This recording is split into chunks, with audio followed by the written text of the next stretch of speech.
Boa noite. Olá, boa noite. Conselho de Ética da Câmara aprova caçar Eduardo Cunha. Decisão final será com voto aberto no plenário.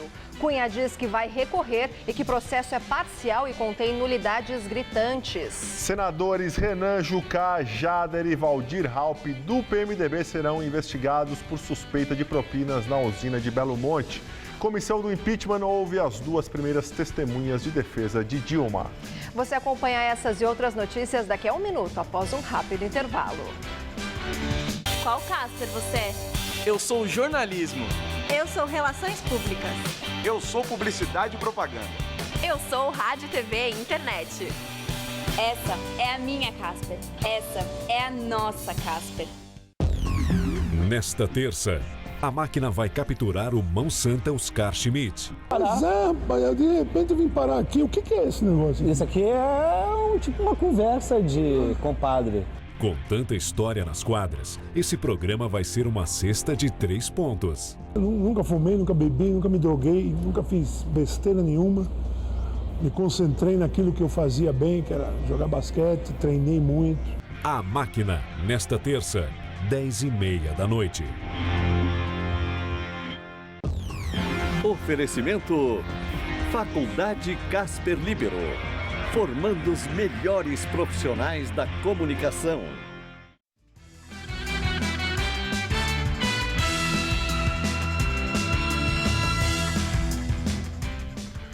Conselho de Ética aprova por 11 votos a 9 o relatório que pede a cassação do presidente afastado da Câmara dos Deputados, Eduardo Cunha, do PMDB. O parecer foi aprovado depois de muito bate-boca e 8 meses após a apresentação da denúncia contra Cunha. Com os ânimos exaltados, o presidente do Conselho, José Carlos Araújo, do PR, teve de intervir várias vezes para acelerar o processo, já que vários deputados queriam discursar a favor ou contra Cunha. De autoria de Marcos Rogério, do Democratas, o relatório aponta que Cunha mentiu à CPI da Petrobras quando, no ano passado, negou ter qualquer tipo de conta no exterior. O texto deveria ter sido discutido na semana passada, mas uma manobra adiou a votação para evitar a absolvição do PMDBista. Cunha está afastado de suas funções desde o dia 5 de maio. Hoje, o Banco Central multou Cunha em R$1 milhão por não ter declarado recursos no exterior entre os anos de 2007 e 2014. A mulher dele, a jornalista Cláudia Cruz, também foi multada em R$132 mil. O relatório foi enviado ao Conselho de Ética, mas o relator, Marcos Rogério, afirmou que a fase de investigação foi encerrada e, por isso, os documentos não poderiam ser mais utilizados. Detentora do voto decisivo, a deputada Tia Heron, do PRB, votou a favor da cassação. Em discurso, atacou os colegas que criticaram seu sumiço na sessão da semana passada. A parlamentar disse que ninguém mandava nela e ressaltou que estava ali para resolver problemas que os homens não conseguiram em 8 meses. Nenhum dos senhores mandam. Os senhores todos homens não entendem o que é dar à luz, não sabem o que é gestar. É quase um filho para poder nascer, por isso chamam. Cadê Tieron? Para resolver o problema que os homens aqui não conseguiram resolver. Também surpreendeu o voto do deputado Vladimir Costa, do Solidariedade, que votou a favor da cassação. Ele sempre se manifestou abertamente contra a perda do mandato de Eduardo Cunha. Costa, inclusive, discursou em defesa de Cunha na sessão e o chamou de homem honrado. Agora, a defesa de Cunha tem 5 dias úteis a partir da publicação no Diário Oficial para recorrer à Comissão de Constituição e Justiça. Em seguida, o processo vai para o plenário da Câmara. Qualquer punição só poderá ser aprovada em definitivo com o voto de ao menos 257 dos 513 deputados. A votação será aberta, mas ainda não tem data. Após o presidente do Conselho proclamar o resultado, deputados e servidores gritaram "Fora Cunha" no plenário onde ocorreu a votação. Por favor, senhores, por favor, senhores, precisa acabar, precisa encerrar a sessão. E Eduardo Cunha divulgou uma nota sobre a decisão do Conselho de Ética. Ele disse que vai recorrer à Comissão de Constituição e Justiça e disse também ter absoluta confiança de que vai reverter a decisão. Cunha afirma que o processo foi todo conduzido com parcialidade, com nulidades gritantes e diz que é inocente. E a Justiça Federal do Paraná aceitou um pedido do Ministério Público Federal e decretou a indisponibilidade de bens e de recursos de Eduardo Cunha numa ação de improbidade administrativa.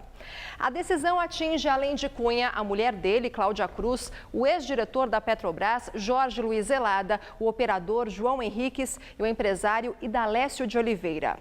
Entre os bens listados pelo juiz que devem ficar indisponíveis estão imóveis, ações, cotas e participações societárias. A Justiça ainda decretou a quebra do sigilo fiscal do deputado afastado desde o ano de 2007.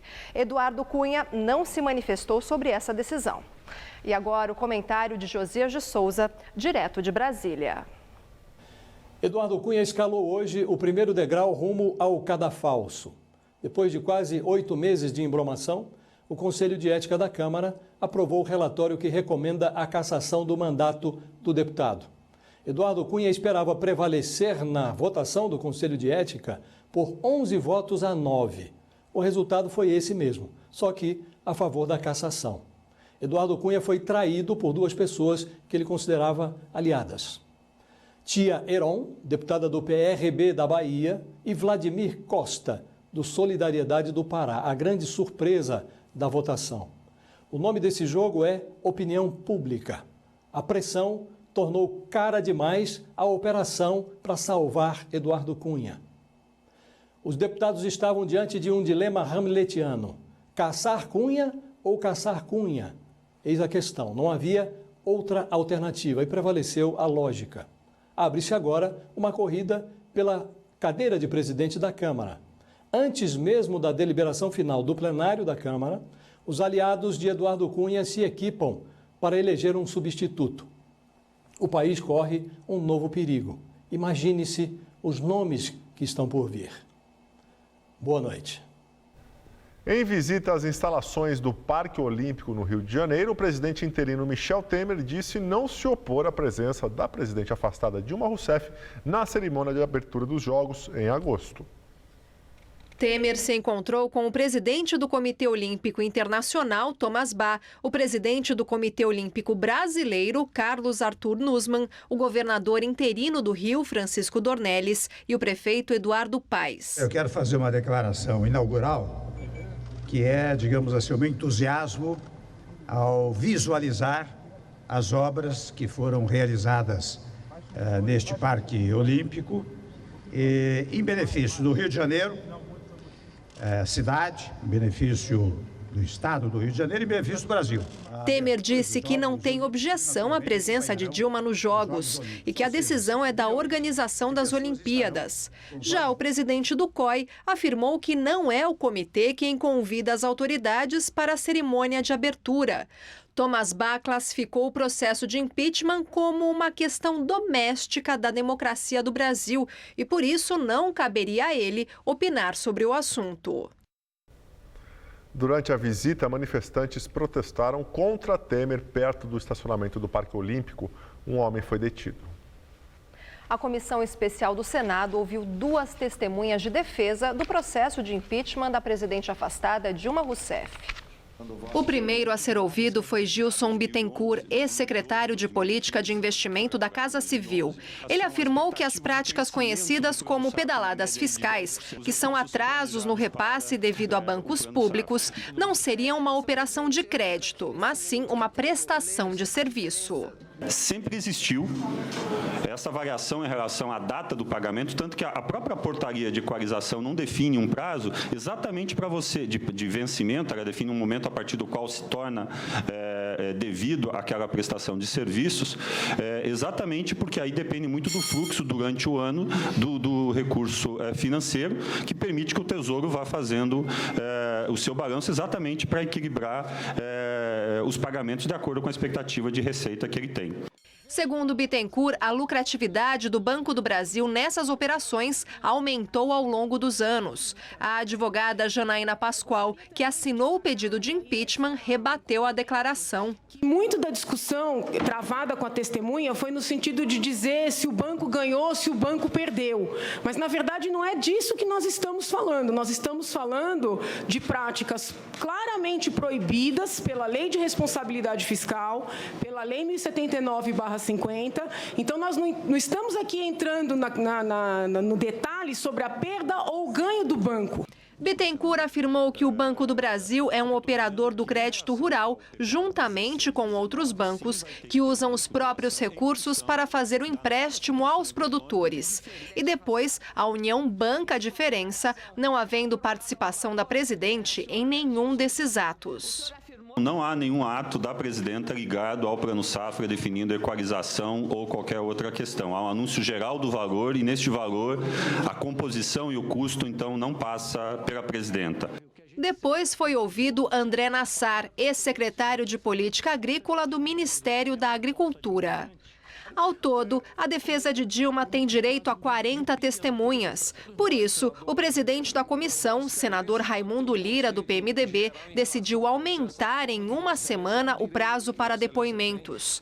Ontem, o presidente do Supremo Tribunal Federal, Ricardo Lewandowski, aceitou o recurso da defesa e liberou a realização de perícias nos documentos que sustentam a acusação.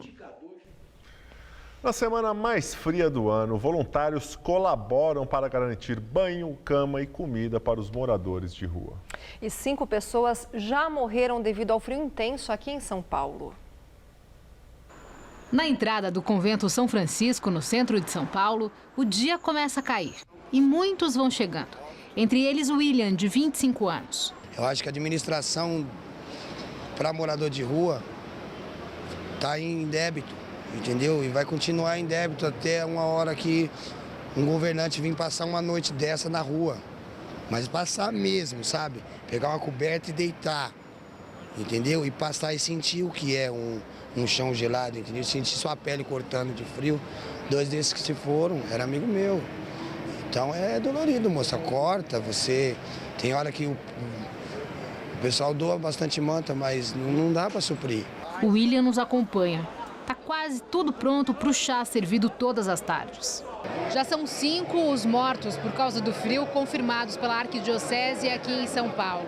Na cidade são estimados em 16 mil os moradores de rua e com tanto frio e com tanta gente, são entidades como essa que fazem um trabalho importante de aquecer bem mais que os corpos. Calor do chá e calor humano. Tem homem, mulher, criança e os voluntários, como a Maria Aparecida, que ajudam a servir mais de 300 xícaras. Servir todo mundo é bom, me sinto feliz. Só que normalmente com o chá termina a acolhida por aqui. Mas com esse frio, a centenária instituição mudou. O Salão do Chá vira dormitório depois das 5. Com essa emergência do frio, o salão estava dormindo fechado. Tem a oportunidade de abrir, de colocar essas camas de emergências para dormir. E aí abrimos e estamos fazendo esse trabalho, estamos acolhendo. As doações ajudam e são sempre bem-vindas, mas faltam voluntários para o trabalho emergencial. Mesmo assim, a primeira noite lotou. E o William tenta explicar o motivo. É bom, né? Prazeroso, né, moça? Sensação de que a gente não está totalmente largado, né, moça? O convento fica no Largo São Francisco, na região central, e precisa de doações e ajuda de voluntários. O telefone para contato é 3291-4433. E depois de 4 dias consecutivos de geada na Grande São Paulo, podemos dizer que o pior já passou. Segundo os meteorologistas, a massa de ar polar que trouxe tanto frio já começa a se afastar. Até que a temperatura deve voltar a subir aos poucos, mas a sensação de frio durante as madrugadas, essa continua. Vamos à previsão para amanhã. Como o ar polar, que trouxe bastante frio nos últimos dias, já está perdendo força, aos poucos volta a esquentar aqui em São Paulo, mas não dá para falar em calor, já que estamos prestes a entrar no inverno. Para essa quinta-feira, o predomínio em todo o estado de São Paulo é de sol e pouca nebulosidade, o que é bem comum nessa época do ano. De madrugada ainda faz friozinho, mas à tarde as temperaturas sobem e vai dar até para sentir calor em algumas cidades. Máxima amanhã de até 29 graus em Votuporanga, no norte paulista. Na região de Ribeirão Preto, os termômetros ficam entre 12 e 28 graus. E no litoral, máxima na casa dos 24 graus em Caraguatatuba e também em Santos. Vamos ver como fica o tempo aqui na capital nos próximos dias? Nessa quinta-feira, mínima de madrugada de 10 graus e durante o dia, máxima na casa dos 23. No final da semana, esquenta mais ainda. Teremos mínima de 12 e máxima prevista em torno dos 24 graus, tanto na sexta quanto no sábado, com muito sol e céu azul. Laudo da perícia mostra que tiro que matou o menino de 10 anos que furtou um carro foi dado durante perseguição policial. De acordo com o laudo que está em poder do Departamento de Homicídios, o tiro que matou o menino partiu da arma de um policial militar que estava de moto. O tiro atingiu a cabeça da criança. Ainda segundo o laudo, o menino foi morto com um único tiro de uma pistola calibre .40 que atingiu a área próxima ao olho esquerdo. Todas as armas dos PMs envolvidos na ocorrência foram analisadas. Os policiais alegaram que atiraram após serem alvo de disparos. O menino de 11 anos, que também estava no carro furtado, deu 3 versões sobre o crime, sendo que, na última delas, disse que o amigo não estava armado. A Polícia Civil investiga se os PMs atiraram em legítima defesa ou se houve uma execução. A reconstituição do caso deve ser marcada ainda esta semana. Os policiais envolvidos na ocorrência foram tirados das ruas e estão cumprindo o expediente na Corregedoria da PM. Procurador-Geral da República, Rodrigo Janot, pediu à Polícia Federal a abertura de inquérito para apurar o vazamento dos pedidos de prisão do presidente do Senado, Renan Calheiros, do senador Romero Jucá, do ex-presidente José Sarney e do presidente afastado da Câmara dos Deputados, Eduardo Cunha. Os pedidos enviados sob sigilo estão com o ministro Teori Zavascki, relator da Operação Lava Jato no Supremo Tribunal Federal. Na semana passada, em discurso, Janot negou que tenha vazado os documentos. Supremo Tribunal Federal autoriza a abertura de inquérito para investigar os senadores Renan Calheiros, Romero Jucá, Waldir Raupp e Jader Barbalho, todos do PMDB. Os 4 são suspeitos de corrupção e lavagem de dinheiro por receber propinas na construção da hidrelétrica de Belo Monte, no Pará, a terceira maior do mundo. No fim de maio, um inquérito semelhante foi aberto para investigar o senador Edson Lobão, também do PMDB. O relator do caso Belo Monte é o ministro Luiz Edson Fachin. Ele autorizou a abertura dos inquéritos com base na delação premiada de Luiz Carlos Martins, funcionário da empreiteira Camargo Corrêa. As suspeitas contra os senadores PMDBistas surgiram após acordo de delação premiada do senador cassado Delcídio do Amaral. Em nota, Renan Calheiros afirmou que não recebeu vantagens de quem quer que seja e reitera que as ilações do ex-senador Delcídio do Amaral não passam de delírios. O advogado Antônio Carlos de Almeida Castro, que defende Romero, Jucá e Edson Lobão, disse que o delator não apontou um único fato que incrimine seus clientes. O senador Waldir Raupp disse que jamais fez indicações políticas para o setor elétrico e que as acusações de Delcídio são inverídicas. Jader Barbalho negou as acusações. O ministro Teori Zavascki do STF negou os pedidos de prisão apresentados pela Procuradoria-Geral da República contra Renan Calheiros, Romero Jucá e o ex-presidente da República, José Sarney, todos do PMDB. Relator dos processos da Lava Jato no STF, Teori rejeitou os pedidos de prisão, considerando a imunidade parlamentar e a inexistência de crime em flagrante, condição necessária para prender parlamentares com foro privilegiado. Ele também retirou o sigilo dos pedidos de prisão. Com isso, o teor da delação premiada do ex-presidente da Transpetro, Sérgio Machado, deve ser divulgada amanhã. A revista Época traz que a Força-Tarefa da Operação Lava Jato em Curitiba prepara 3 denúncias contra o ex-presidente Lula. Ontem, o ministro Teori Zavascki do STF enviou para o juiz Sérgio Moro as investigações que envolvem Lula e que estavam em Brasília desde que ele foi nomeado ministro da Casa Civil em março. Como todos se lembram, Lula tomou posse, mas não assumiu o cargo, por decisão do ministro Gilmar Mendes. Os 3 inquéritos apuram suspeitas relativas ao sítio em Atibaia, ao apartamento em Guarujá e às palestras do ex-presidente. E agora vamos ao comentário de política com José Neumann e Pinto. A notícia caiu como uma bomba sobre o Brasil. O juiz Teori Zavascki, membro do Supremo Tribunal Federal, relator da Lava Jato, mandou de volta para a primeira instância, em Curitiba, para o juiz Sérgio Moro, 3 petições, 3 inquéritos e 10 ações cautelares sobre Luiz Inácio Lula da Silva, que ontem mesmo disse à televisão Al Jazeera que ele é mais honesto que todos os delegados da Polícia Federal que o investigam. Por isso é que ele está sendo tão investigado, né? Porque ele é tão honesto que todo mundo ficou espantado. A questão é a seguinte: será Lula preso ou não? Se Lula for preso, o que é que vai acontecer? O país vai pegar fogo? Olha, o Sérgio Moro talvez não tenha grande pressa em prender o Lula, prisão preliminar, prisão provisória, porque já há um grande volume de provas de vários delitos cometidos que podem levar a um processo, a um julgamento e até a condenação ou não. No caso de Lula ter a sua prisão decretada, aconteceria aquilo que o vice-presidente do Senado, Jorge Viana, disse em telefone para o advogado dele, Roberto Teixeira: o Lula desacate o Moro, porque o Moro não terá peito de criar uma convulsão. E o Lula preso, o Brasil vira de pernas para o ar. O Lula está tentando ser vítima. Parece que não está dando muito certo. Mas pode também virar uma espécie de algoz, um herói incendiário. Pode ou não pode? Não.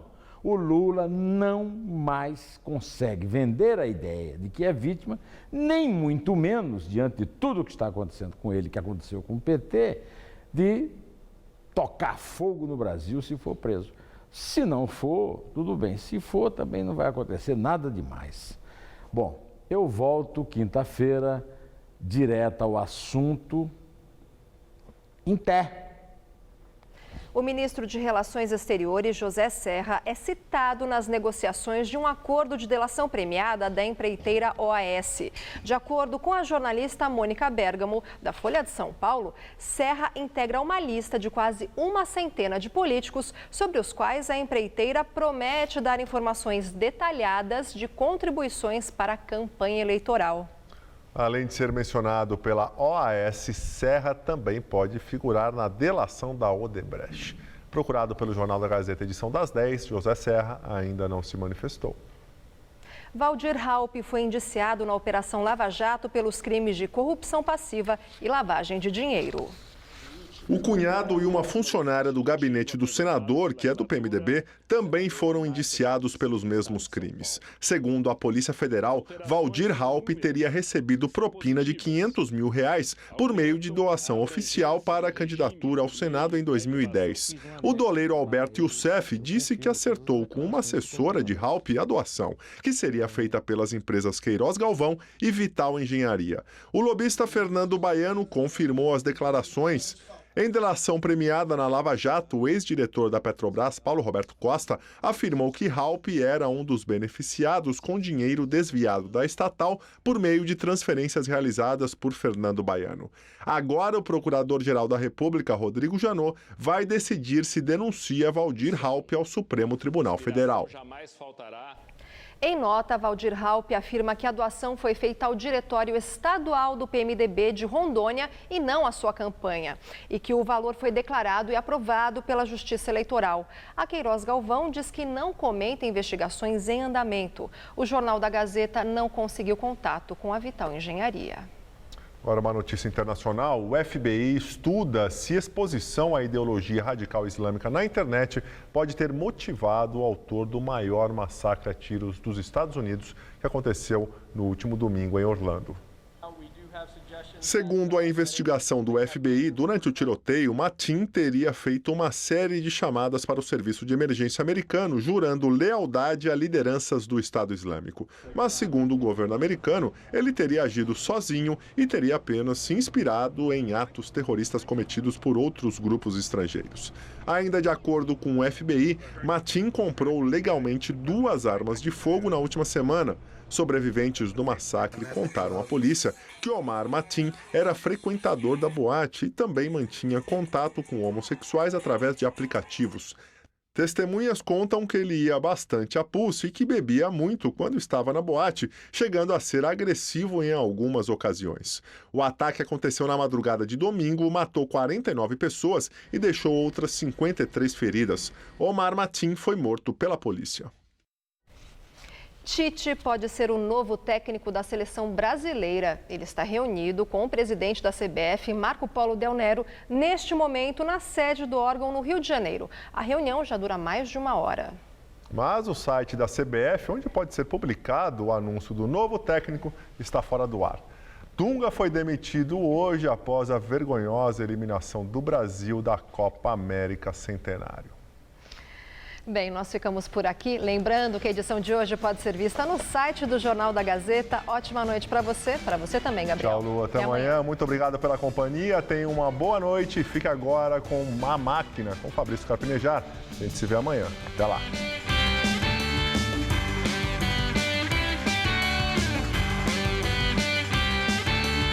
Rony Fon recebe a banda Super Combo no Todo Seu. Daqui a pouco, 11 da noite. Assista agora A Máquina.